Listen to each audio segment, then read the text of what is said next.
Delphina here, and I just want to give a huge thank you to all of our supporters on Ko-fi. Together, your support has helped us upgrade our equipment, pay for our website costs and recording software, and slowly work on more things behind the scenes. If you'd like to help us out with any contribution, large or small, go to ko-fi.com/screentonescast. That's ko-fi.com/screentonescast. Thanks, and enjoy the episode. Hello, and welcome to Screen Tones, where we talk anything and everything webcomics. Today we're going to talk about 5 things we wish we'd known before we started our webcomics. I'm Miranda, my pronouns are she, her, and I made the comic Into the Swell. And I'm Delphina. I use she, her pronouns, and I make the webcomic Sombulus. I'm Crispy. I use she, they pronouns, and I make the webcomics Ghost Junk Sickness and Lunar Blight. And I'm Randy Jasanis. I use she, they pronouns, and I make the webcomic Aether Star. Starting a webcomic can be a huge endeavor. Whether it's your first comic or your 5th, the beginning stages of webcomicking can be some of the best of times and the worst of times. It may surprise you to know, though hopefully it doesn't, that we here at Screen Tones have all started webcomics at one time or another. And so we want to share our favorite tips for essentially getting started. And what better way to do that than with a nice, neat, numbered list? So without further ado, let's dive into the 5 things we wish we knew before we started webcomicking. Rennie, take us away. So, my first number one tip is done is better than perfect. Webcomics are just what you make of them. You're allowed to start, stop, make them messy, and most importantly, experiment. There's many places that you can get some readers to read through your journey too. And many folks will tell you just how much they enjoy seeing your experimenting and your growth, regardless of how good you think it is. Mm-hmm. At the end of the day, it's your journey and your comic. The great thing about webcomics is, unless that you're under a contract, you're the boss. So if that means taking some time away from your comic to hone your style more, or even do some writing experiments to hone your craft, all of that is in your power to do. It also means that it's okay to finish your comic by way of ending it to move on to other things. I've said this a million times, but I'll hammer it home. The best way to learn webcomics is making webcomics. So honestly, it's expected that your first comic or two might not be your forever comics, if you will. So very true. Yeah, my first comic was definitely not my first forever comic. I mean, I'm glad I did what I did, but there was definitely a lot of experimentation and I almost felt guilty, like, oh my gosh, I didn't get anything done with this. Like, I didn't go like half the places that I thought I was going to go with the plot.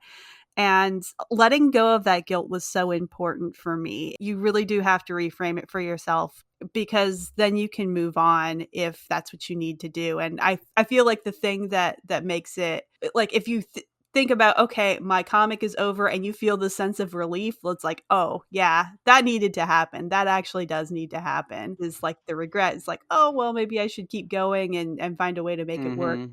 It's all a balance. Yeah, I feel like you definitely, like, it's kind of a gut feeling when you know your comic's ready to end. I get, like, even if you feel like it's before your time. But yeah, I feel like I false started like 2 or 3 comics before I settled on to Into the Swell. Oh, yeah. Yeah. Big same. Yeah. And I really like the idea that done is better than perfect, because like you're never going to know if you like comics or not if you don't even start either, right? So like I think that it's an accomplishment in itself to even try. And you know, we say this a million times on this podcast, but like there's a lot of hats to webcomics. It's not just, oh, just, you know, like I'm just gonna do it. I'm just gonna draw a comic, and it's just gonna be one thing. It's gonna be multiple things. It's gonna be understanding writing and understanding how it is to read it, understanding if the flow works and the art and the lettering and the blah blah blah blah blah. But not gonna know any of that unless you just kind of dive in, because you know it's not something that just automatically comes to you. Like It anything, doesn't it come takes, Mm-hmm. naturally. yeah, exactly. Anything just kind of comes with practice. So, you know, you talking about like finishing it is also akin to like, you know, yourself being done with it too. And you know, Delphi made a really good point about like kind of like the first webcomic that she made, and it was like, okay, like, you know, it was it was good, or a relief when you're kind of done that. And you know, I've had many comics before that I've never finished, but I always take it as a learning experience with anything. Like, you know, kind of screw the sunk cost fallacy sometimes with this stuff. It's like I've learned and that still feels good. Yeah. And I think it also, like, the idea of done is better than perfect also applies to like individual pages of a comic. You're producing so much, and like, especially if you are like making a webtoon comic, you have a set amount of panels that you're required to produce a week. If you're wanting to keep up with an update schedule, like, you have quantity that you have to make, and that doesn't lend itself to having perfection in every single panel and every single page.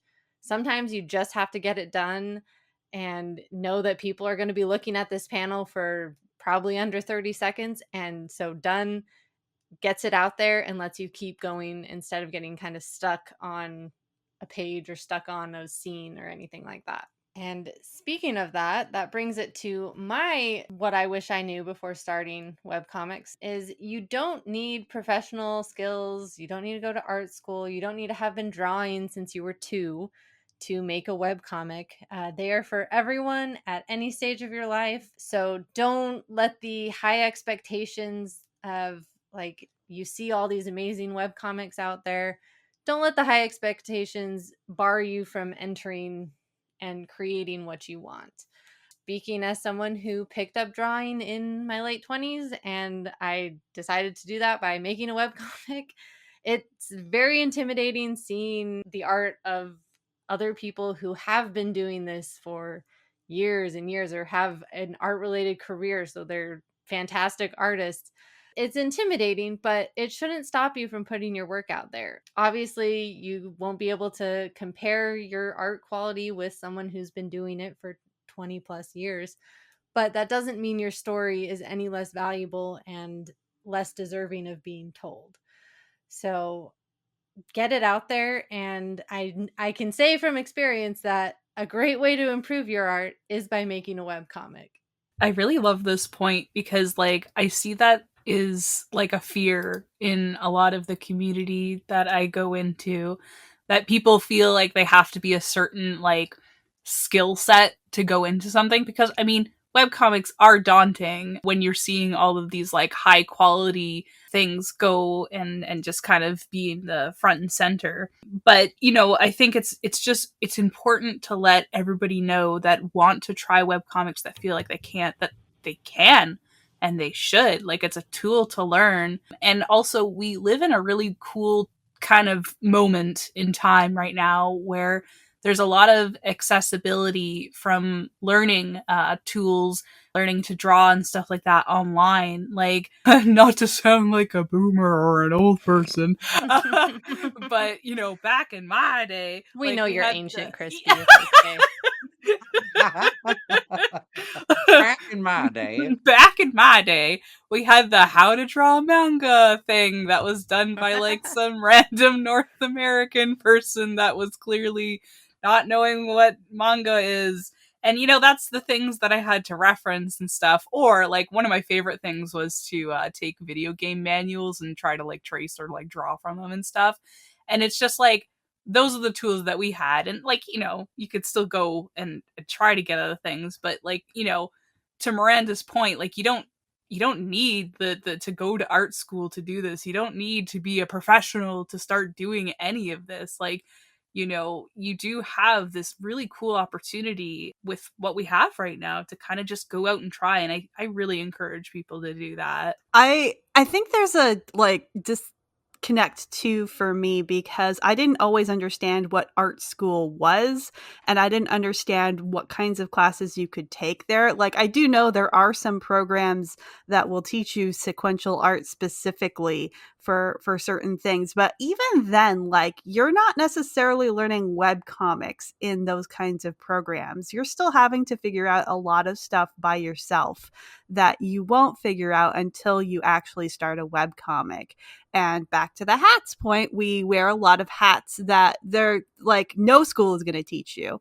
So it's really, there's no like, okay, well, I've graduated from webcomic school, so I can start my webcomic now. That does not exist. It probably won't. And so your attempts are probably just as good as anybody else's.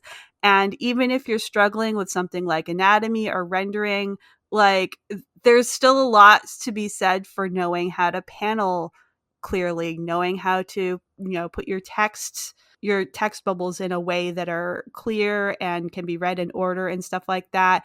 There's all kinds of facets to comics that aren't covered in, like, oh, well, I learned how to draw good, so that's all I need to know. So there's lots to learn no matter what stage you're at. Yeah, and the other thing to consider too is that, even if you didn't go to art school, whatever you are doing now is good and informative for comics. Comics are a way of imitating life too.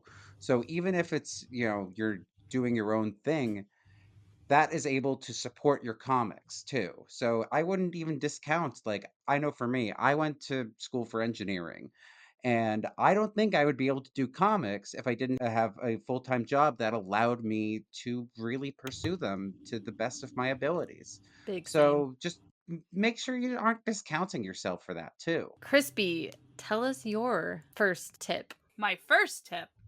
I guess. Your thing you wish you knew. Number one, in no particular order. Well, honestly, it's definitely connected to what you said, Miranda, but asking other webcomickers for advice. And I always thought I had to do it on my own. And like when I started reaching out to others, that's like really, really crazy. And it's a big, big, big game changer for me. I think I've mentioned this in like other episodes, but like being in the webcomics community is still a new thing for me. Like in the last 5 years, which feels really weird because like I have too many thoughts about webcomics now and I'm such a loudmouth. But like, reflecting on what that has done for me is phenomenal because like I remember when I was doing webcomics without kind of seeking this stuff out. And it was just kind of me and my co-creator space. And we're figuring things out like as we go. And that's as you do, like with anything. But like I kind of feel a little silly sometimes that I didn't get to kind of like improve in the ways that I'm just like, man, if not in a regretful way, but kind of, but like if I didn't, I wish I reached out like earlier because I would have like realized my mistakes of how I was lettering before or feeling really self-conscious about some of the stuff. And just I needed to hear feedback because like I'm thinking about my previous comics. I'm thinking about even the beginning of, Ghost Chunk Sickness, which is, has turned 10 this year. And like, not in a negative way, but like there are areas that shows that it is 10 years old. It has the older flavors of myself. And I think that, by reaching out and getting peer help and getting beta readers, getting feedback is so important to learning how to hone a lot of these skills that we want to kind of learn. And, just finding a place with my peers that do web comics, it's really changed the way that I approach things now. And I'm really, really grateful for having like, you guys are really, I love having this group. Aww. But, it really helps like, me reflect. And I think I'm a better person and I think I'm a better artist because of you guys and the community. Aw, that's very sweet. I was just going to add in that I think it's a common novice fallacy is the, oh, I'm not good enough why should I approach these demigods of art or whatever?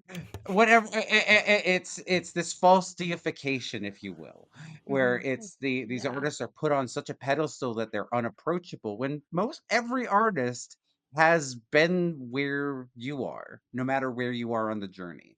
So it's all relatable, and so many people in webcomics are so open and welcoming and wanting to see you succeed, where it's not as Yes. cutthroat as other places are, or even the traditional comics industry. It's an extremely collaborative environment. So if you're thinking there, and you're like, I'm not even good enough to have imposter syndrome. Yes, yes, you are.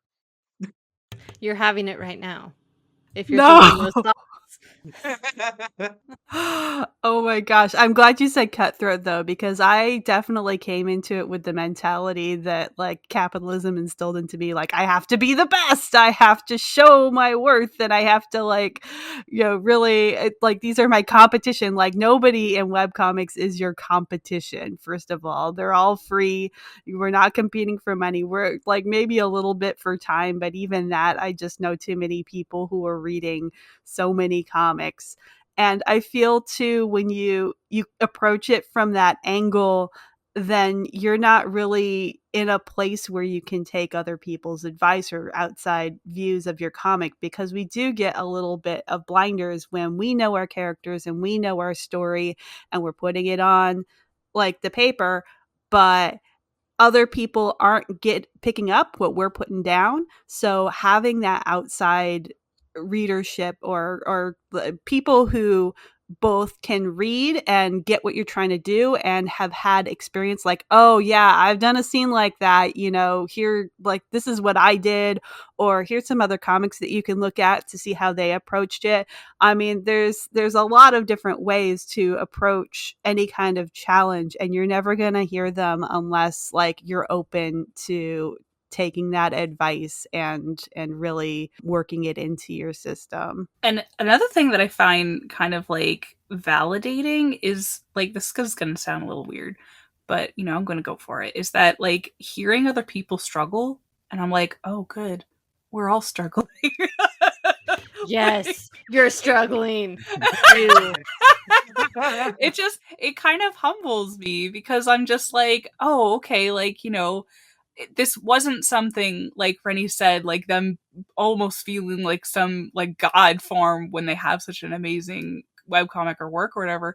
Like no, they had to have some bumps in the road to get there. And it's kind of validating to hear about their process and being like, oh my gosh, yeah, like, when I started out my webcomic, I was doing this silly little thing and then I started, learning something else and I'm here to share my knowledge with you. Like that's so such a valuable thing when learning and growing as an artist. I think it's just imperative to kind of poke around and be curious. All right, that brings us to Delphi. What is your thing you wish you knew? Oh gosh. So I feel like one thing that really stuck with me, like because I wasn't going to art school or anything like that, is that I had this preconceived notion that there was one right way to make comics, that all the professionals did the comics in this way. And if I didn't do it this way, I would not be a professional.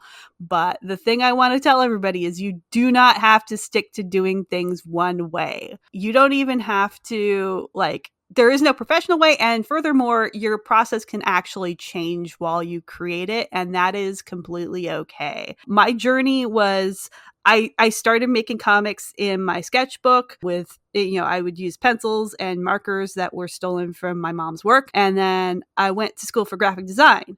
And then I learned Adobe Illustrator and decided the vector line art was the best because it was scalable. So if I wanted to blow up a cool face that I had drawn and scale it up, then it would be in vectors. And so it would work just fine. I had no concept of like line weight.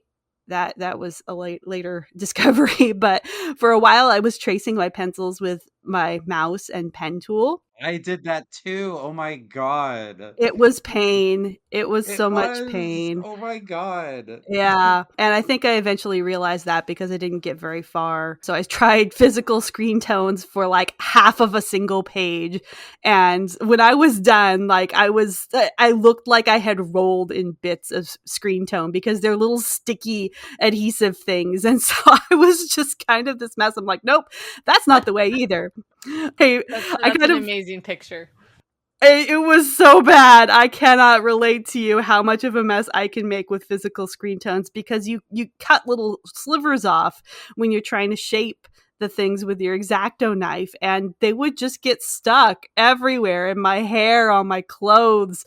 It was so bad. When you move out of that apartment, it's just glitter and bits of screen tones left in the cracks. It really is. It's no wonder you're part of this podcast. You are literally screen tones. I might be 50% screen tones by body composition, like 50% water, 50% screen tones. But eventually I moved to digital screen tones, and that went so much smoother. And that was when I noticed like I could actually start finishing pages sustainably.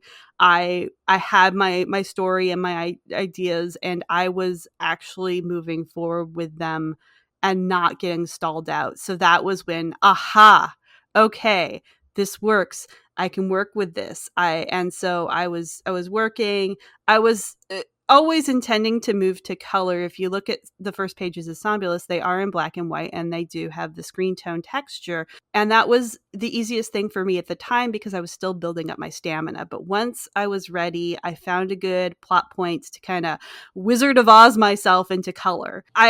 You try to make it graceful. You try to make it, because color to black and white, yeah, that is kind of a big change, but it's not impossible. And it didn't seem jarring because I found a way to work it into the story. I also know people who just go like, okay, well, I started in black and white, chapters 1 and 2, and chapter 3 that's going to be in color, and people love that. You could also go back. There was one time I decided, okay, well, this is color is a lot, and I'm still getting used to it, and it's taking me a little longer to than black and white. But I can Wizard of Oz myself backwards and try to emulate a penciled look for one environment, and we'll see how that goes. And the problem with that was that I was trying to do a lot of texturing. It wasn't really sustainable, and so I'm like, okay, I learned something about that, and so I went back to my Photoshop stuff. And then the next thing was like people started talking about Manga Studio, and which was later become Clip Studio, and how much easier the inking stuff was. And that was scary to try to consider, like moving to an entirely new program that I never went to school for, that I couldn't figure out. But like, okay, I want to try it. Everyone says it's a really good experience, so sure, I'll go back to like a limited color palette again, just so I can start learning this new system and program. And I wasn't sure how to do color in it immediately, so it was still kind of 50% Clip Studio and 50% Photoshop, and until I got more comfortable with it, and until Clip Studio's tools got a little better with color, and then I could really come back to color. And it's my styles has stayed pretty consistent from there. And so you're hearing this journey that I'm talking about. You're hearing so many processes that I went through, and different like art styles that I did. But you know what? The readers were on board. And a lot of times I think I hear artists get really stuck on like, oh, I changed something, everybody's going to notice, and people do not notice. Like that is by and large, like 90% of the time, they will not notice. That you still have enough of you in the way that you do things that people won't be like, whoa, I'm very disoriented now. So, and that's another thing, going back to asking other webcomickers for advice, like, can you pull me out of my head a little bit? Can you tell me that things are going to be okay here? That things are similar enough that people won't get disoriented. So yeah, that's my little journey. Some people start in black and white and they switch to color, vice versa. Or you could even start as a comic and go to prose. It's okay to do any of that, because the process is still you. It's still the story that your readers came to you to read, and it's going to be okay. Yeah, like your story will still be very much read as yours. And it's very fun hearing sort of the journey as sort of technology improves and skills improve too. And part of the thing we mentioned earlier about experimenting with webcomics and using that to try many different things is you can go back and forth on a couple different things based on what's working for you at any given time. Like I know for me personally, I go through phases where I just can't do digital pencils. So I switched to physical pencils or physical, doing more stuff physical. And then there are some times where I'm like, I really can't do anything physical without, I need me that free transform tool. Uh, it's okay to sort of be able to go back and forth between things that you've learned, and those cross disciplines will support each other. One of my favorite things that I like to do hanging around the Screen Tones community is infect them like a virus with the process. Gross. With my process using traditional art. And it's really fun because I like to show that I'm doing inks and stuff like that of my comics on, little webcam. And it's really cool to hear people being like, you know what? I think I actually want to change my process and try like traditional inks and stuff like that. And like, even not that specific example, just seeing other people change what they want to do, because I'm going back to Delphi's point where she mentioned about finishing pages sustainably. And oh my god, is that not the biggest thing about webcomics, is being sustainable with your process so that you can actually feel like you're doing something and getting through and not being frustrated, because like I get to watch folks, work on their webcomics. I like to see people talk about it on social media. I like to do all the studying because, like, I'm a little weirdo, as we know. And, I see folks struggle on the process because they're trying to go for what a lot of other people do, or they're trying to force things that it's just taking too much time, but they feel that they have to do it because it's like, well, I already started the comic this way and I have to continue using these horrible 3D models of horses and they just look so bad, but I can't change them because it's already part of the comic. And it's like, no, you can change those 3D horses if you'd like. You don't have to stick to them. And the other great thing about this is that you also have the power to edit stuff. I would definitely check out our episode about editing because there's a lot of nuance to that topic. But webcomics being the medium that they are, I mean, a lot of the power is in your hand. You can change your process. You can change, some of the things that you've been doing if it's just not jiving with you. And I think part of this that I want to mention, because I got stuck in it for a while, is the reboot loop. When you get part of your comic out and then you decide you want to do it differently, so you start over and do it all again in a different way because you think that you can't change as you go. And if anything, I feel like everyone here has emphasized that you can change as you go. You do not have to just keep repeating yourself trying to figure out your process and perfect it so you will do it forever.